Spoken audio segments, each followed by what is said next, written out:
नमस्कार, आप देख रहे हैं 4 PM और मैं हूं अभिषेक मिश्रा। देखिए, बिहार के मुख्यमंत्री नीतीश कुमार ने जेडीयू की राष्ट्रीय कार्यकारिणी की बैठक बुलाई है 29 जून को दिल्ली में। बिहार के मुख्यमंत्री नीतीश कुमार की इस बैठक को लेकर, जेडीयू की इस राष्ट्रीय कार्यकारिणी की बैठक को लेकर बिहार में चर्चा का बाजार गर्म है, क्योंकि बैठक जेडीयू की है और बैठक नीतीश कुमार की अध्यक्षता में होनी है। नीतीश कुमार जो सरप्राइज देने के लिए जाने जाते हैं, नीतीश कुमार जो अक्सर अपने फैसले से लोगों को चौंका देते हैं, हैरान कर देते हैं, और वही नीतीश कुमार जिनकी अध्यक्षता में यह बैठक होने वाली है। बैठक दिल्ली में होनी है, लेकिन पटना से दिल्ली का सियासी तापमान गर्म है। इस बैठक को लेकर सवाल है कि क्या फिर नीतीश कुमार कोई बड़ा फैसला इस बैठक में लेने जा रहे हैं। हम आपको इस पूरे वीडियो में वही बताने जा रहे हैं कि इस बैठक में नीतीश कुमार क्या फैसला ले सकते हैं, किसका इस्तीफा सामने आ सकता है, और इस बैठक में नीतीश कुमार अपने किस फैसले से चौंका सकते हैं, और कब कब नीतीश कुमार ने जेडीयू की राष्ट्रीय कार्यकारिणी की बैठक बुलाई है और किन किन बैठकों में नीतीश कुमार ने ऐसे सरप्राइज दिए हैं। देखिए, जेडीयू की 3 राष्ट्रीय कार्यकारिणी या राष्ट्रीय परिषद की बैठक का हम जिक्र करेंगे तारीख के साथ, और वो तारीख बिहार की राजनीति के लिए पॉलिटिकल सरप्राइज की तारीख रही है। जेडीयू की राष्ट्रीय कार्यकारिणी या राष्ट्रीय परिषद की बैठक हुई, राष्ट्रीय कार्य समिति की बैठक हुई, और उस बैठक में फिर नीतीश कुमार ने बड़ा फैसला लिया, चौंकाने वाला फैसला लिया। तो सबसे पहली तारीख है जिसका जिक्र हम आपको करेंगे। नीतीश कुमार ने 27 दिसंबर 2020 को जेडीयू की राष्ट्रीय कार्यकारिणी की बैठक बुलाई, और जेडीयू की राष्ट्रीय कार्यकारिणी की बैठक में यह फैसला हुआ कि आरसीपी सिंह, जो तब जेडीयू के संगठन महामंत्री हुआ करते थे, वो जेडीयू के अगले राष्ट्रीय अध्यक्ष होंगे। अपने फैसले से नीतीश कुमार ने जाहिर तौर पर चौंकाया था। आरसीपी सिंह नीतीश कुमार के करीबी नेता माने जाते थे, लेकिन उनको पार्टी की कमान बिहार विधानसभा चुनाव के तुरंत बाद नीतीश कुमार दे देंगे, ये किसी ने नहीं सोचा था। 2020 में विधानसभा के चुनाव संपन्न हुए थे, और उसके कुछ ही दिनों के बाद नीतीश कुमार ने जेडीयू की राष्ट्रीय कार्यकारिणी की बैठक में यह फैसला लिया कि आरसीपी सिंह अब जेडीयू के राष्ट्रीय अध्यक्ष होंगे। फिर जेडीयू की अगली बैठक बुलाई गई 31 जुलाई 2021 को, राष्ट्रीय कार्यकारिणी की बैठक दिल्ली में, और इस राष्ट्रीय कार्यकारिणी की बैठक में आरसीपी सिंह को राष्ट्रीय अध्यक्ष पद से हटाकर ललन सिंह को जेडीयू का राष्ट्रीय अध्यक्ष बना दिया गया। जेडीयू की राष्ट्रीय कार्यकारिणी में यह बड़ा फैसला लिया तो नीतीश कुमार ने एक बार फिर जेडीयू की राष्ट्रीय कार्यकारिणी की बैठक में सबको चौंका दिया। जेडीयू की एक राष्ट्रीय कार्यकारिणी की बैठक बुलाई गई 29 दिसंबर 2023 को। जेडीयू की राष्ट्रीय कार्यकारिणी में माफ कीजिएगा 29 दिसंबर 2023 को जेडीयू की राष्ट्रीय कार्यकारिणी में ललन सिंह के इस्तीफे का ऐलान हुआ, और नीतीश कुमार ने खुद अपनी पार्टी की कमान अपने हाथों में ली।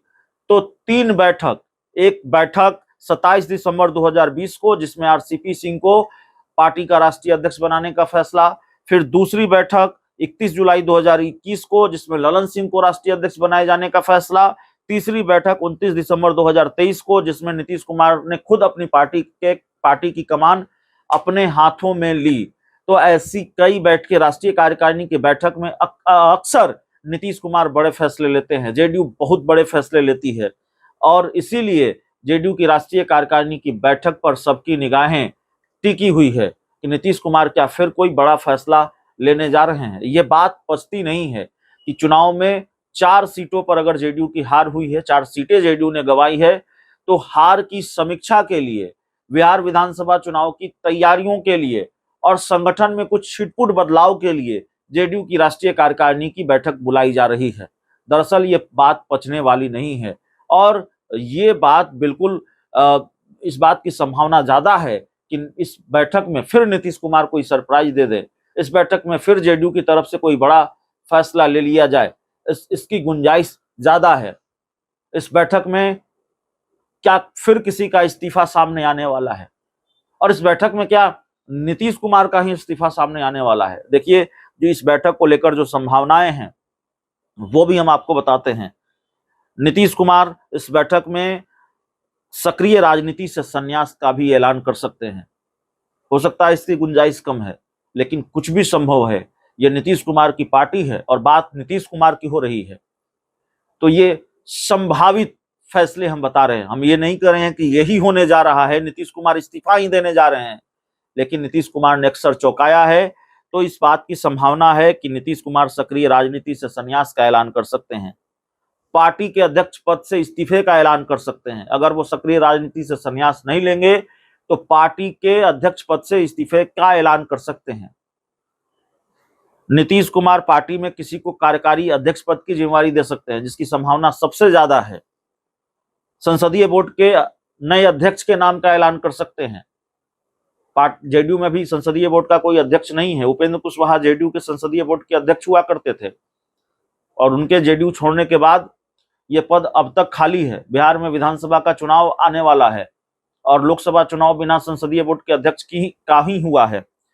चुनाव में संसदीय बोर्ड के अध्यक्ष की महत्वपूर्ण जिम्मेवारी होती है प्रत्याशियों के चयन में, तो संसदीय बोर्ड के अध्यक्ष के नाम का ऐलान हो सकता है और बेटे निशांत को सक्रिय राजनीति में लाने की कोई घोषणा हो सकती है, या जेडीयू की राष्ट्रीय कार्यकारिणी में इस तरह की मांग उठ सकती है, जिस तरह से कई जेडीयू नेताओं के बयान सामने आ रहे हैं। लेकिन नीतीश कुमार अपने बेटे को सक्रिय राजनीति में लाने की घोषणा करेंगे, इसकी गुंजाइश न के बराबर इसलिए है क्योंकि आज एक तो मंत्री विजय चौधरी ने इस बात को पूरी तरह से खारिज कर दिया है कि निशांत की पॉलिटिक्स में एंट्री होने जा रही है। लेकिन याद कीजिए, जब जेडीयू के राष्ट्रीय अध्यक्ष पद से ललन सिंह का इस्तीफा होना था, सारी जानकारी थी। सबसे पहले 4PM ने भी आपको बताया, 4PM ने ही बताया था कि जेडीयू के राष्ट्रीय अध्यक्ष पद से ललन सिंह का इस्तीफा हो सकता है और तमाम मीडिया रिपोर्ट्स में इस बात की चर्चा थी। ललन सिंह और जेडीयू के तमाम बड़े नेता केसी त्यागी इस बात को खारिज करते रहे कि भाई ललन सिंह इस्तीफा क्यों देंगे राष्ट्रीय अध्यक्ष पद से।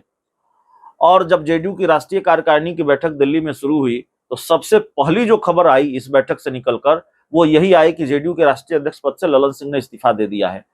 तो विजय चौधरी ये कह जरूर रहे हों कि निशांत कुमार की राजनीति में एंट्री नहीं होगी, लेकिन कई बार कहा कुछ जाता है और हो कुछ और जाता है। तो जेडीयू की राष्ट्रीय कार्यकारिणी की बैठक में ये मांग पुरजोर तरीके से उठ सकती है कि भाई निशांत कुमार को राजनीति में लाया जाए, या इसको लेकर क्या कोई घोषणा होगी, क्या नीतीश कुमार सक्रिय राजनीति से संन्यास का ऐलान करेंगे, क्या नीतीश कुमार जेडीयू के राष्ट्रीय अध्यक्ष पद से इस्तीफा देंगे, क्या नीतीश कुमार किसी को कार्यकारी अध्यक्ष बनाएंगे। ये तमाम सवाल हैं क्योंकि कई बैठकों में हमने तारीखें बताई हैं कि किन तारीखों को जेडीयू की राष्ट्रीय कार्यकारिणी की बैठकें हुई हैं और हर बैठक में एक बड़ा फैसला, बल्कि एक बहुत बड़ा फैसला नीतीश कुमार ने लिया है। इस पूरी रिपोर्ट में इतना ही। बहुत बहुत धन्यवाद।